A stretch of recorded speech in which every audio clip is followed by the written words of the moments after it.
Hello ladies and gentlemen, it is Bryson with ITW Firearms, and today we're talking about why I got a 1945 Springfield M1 Garand.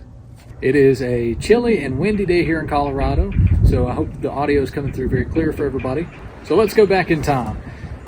15-year-old Bryson is a big firearm enthusiast, and what is popular at the time? Building AR-15s.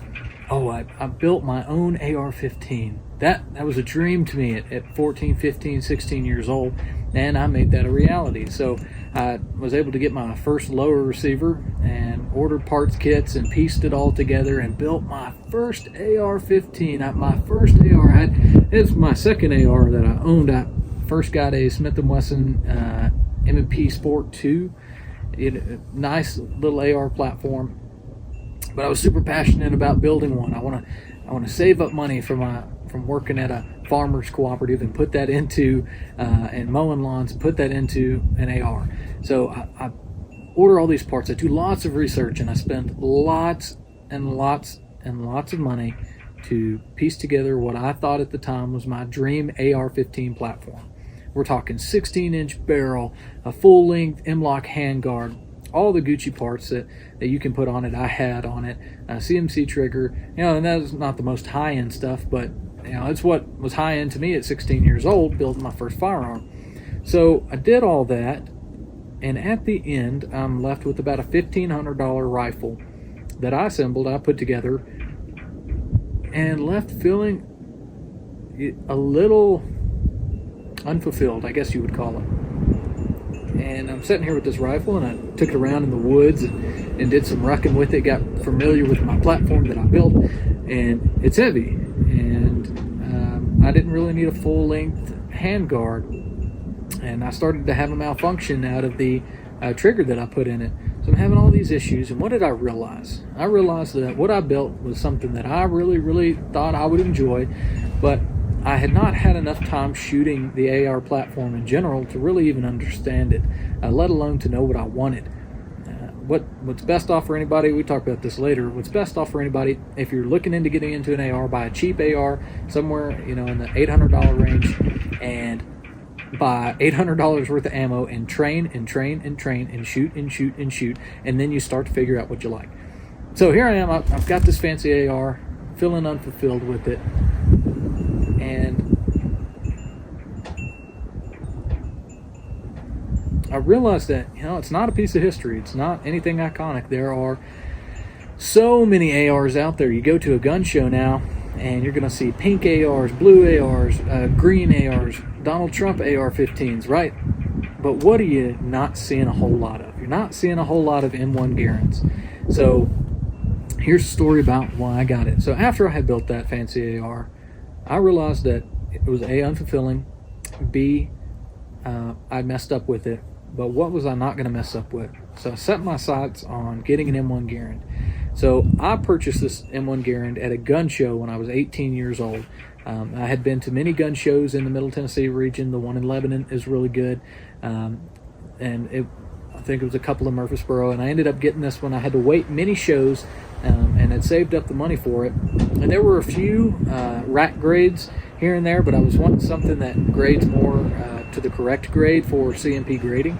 And this one, by any standard, isn't an expert or correct grade, but it's nicer than a field or a rack graded one. And it was in those years of my life that I realized I wanted to own something that had age on it, was proven, and any M1 owner knows the quote from, you kind of have to know the quote from George S. Patton, that it is the greatest battle implement ever devised. It's part of being in the community of owning an M1. But what I come to learn, which was about the M1 community, is how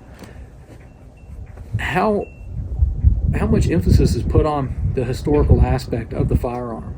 I purchased one because I realized it's a man's gun, right? AR-15, it's a good platform, right? You put down a lot of work, you can put out a lot of work with it, but it's not a man's gun. This is a man's gun by all definitive categories.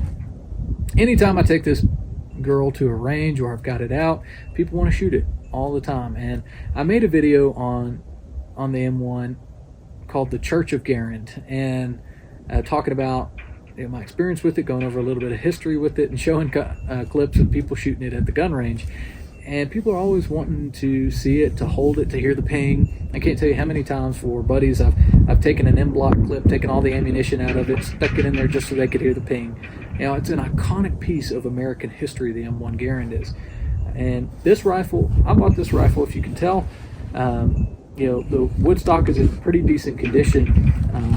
Like we've got some discoloration here, and you might be like, oh, what's that from? Well, I bought this rifle to use. This rifle is a tool to me, and I've taken it hunting. I've taken it all across the country several times. It went on my first venture to Wyoming and Montana and served as my first saddle gun prior to getting ammunition for my 45-70. You can check out my video about the 45-70, my grizzly bear encounter for that. But yeah, she rode in the scabbard with me on the saddle, and just like my 45-70 did, and she's been hunting. I've taken her everywhere. I take this rifle on hikes because it is a tool and I enjoy shooting it. I've probably got several thousand rounds through it, and I, you know, knock on wood, haven't blown an op rod yet because I run M2 ball type ammunition. If I can buy the old stuff, I buy the old stuff. But I get a lot of that PPU ammunition that's geared toward the M1. That stuff runs really well, and I don't possess any black tips. You know, something I forgot to mention was price point. What did I get this rifle for? I purchased this rifle for $950, and it came with some a bandolier of ammunition as well. And when I first got the rifle, the first 8 rounds through it, the ejector on my bolt decided to have a malfunction and was laying in the grass next to where I was shooting. So I immediately had a little bit of trouble with it, and I got it all pieced back together. But ultimately, the reason I bought it was after I spent a whole bunch of money building an AR, I realized that it wasn't anything fancy. Everybody's got them. Everybody's got their own custom gig, and it wasn't going to be anything I took pride in, anything to pass down to, you know, children, grandchildren. Nobody's eager to look at the AR. I like the platform. I enjoy shooting it. It's a whole lot of fun. It's going to serve well, and as Wrangler Store calls, the coming struggle. But this thing, this and my M1A, are probably the 2 greatest assets in the rifle, and the 45-70, are the probably greatest assets in the rifle category that I have. But anyhow, y'all probably want to see me shoot this thing, so I'll throw some videos through time of me shooting it.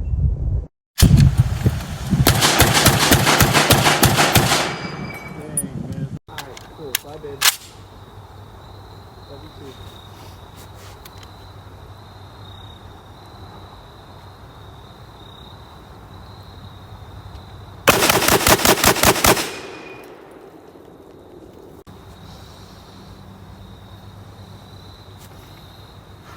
Ready? Yeah.